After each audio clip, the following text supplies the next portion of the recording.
Salut les amis, un podcast sur l'Antéchrist. Alors vous allez me dire pourquoi tu fais un podcast sur l'Antéchrist, on a déjà parlé.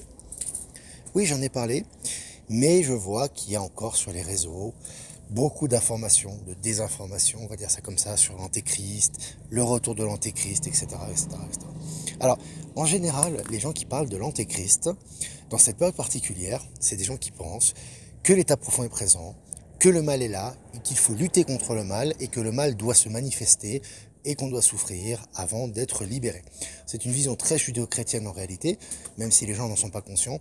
Évidemment, c'est une vision qui est erronée. Alors, déjà, la première chose, je vais faire un rappel par rapport à ce que j'avais déjà dit. La notion d'antéchrist, fondamentalement, n'existe pas. L'antéchrist n'existe pas. C'est une notion, on va dire, religieuse qui a été constituée au fil du temps, mais qui n'est pas réelle. D'accord ?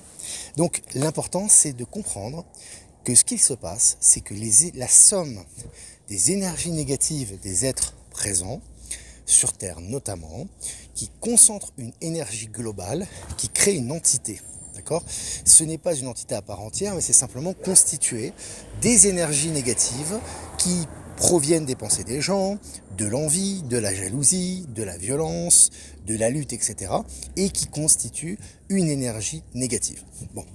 Aujourd'hui, on sait qu'effectivement, tout ça est en nettoyage. Aujourd'hui, la plupart des, entre guillemets, entités négatives ou des marionnettes qui sont remuées par l'Alliance. D'accord ? L'Alliance n'a pas pour but simplement de faire plaisir aux gens dans le sens ordinaire, mais a pour but d'accompagner la transition. Pour accompagner la transition, on a besoin de montrer des choses négatives pour que les gens se positionnent. D'accord ? C'est important. Et pour créer les effets énergétiques correspondants. Alors, cela peut-être ne sera jamais révélé, ce n'est pas forcément nécessaire. Le plus nécessaire, c'est que les gens soient au courant de la vérité et qu'ils puissent passer en nouvel état de conscience. D'accord ? Voilà.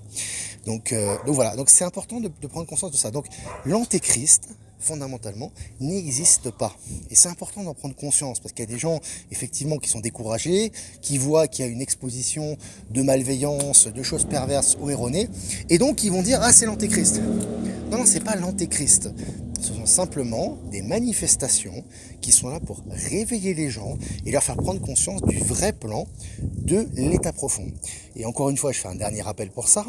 L'état profond, le plan d'état profond, était bien plus élaboré, bien plus minutieux et bien plus technique que les choses brutales qui nous sont exposées actuellement, qui sont là pour le grand réveil. C'est une évidence, beaucoup en prennent conscience, on est de plus en plus à en prendre conscience et c'est une bonne chose. Voilà, je voulais juste éclairer ce point de façon assez basique. C'est un sujet que j'ai déjà traité, mais bon, c'est vraiment important quand même de vraiment passer à autre chose et de balayer d'un revers de la main toutes ces notions erronées. Je vous embrasse les amis et je vous souhaite une bonne nuit ou une bonne journée. Ciao, ciao.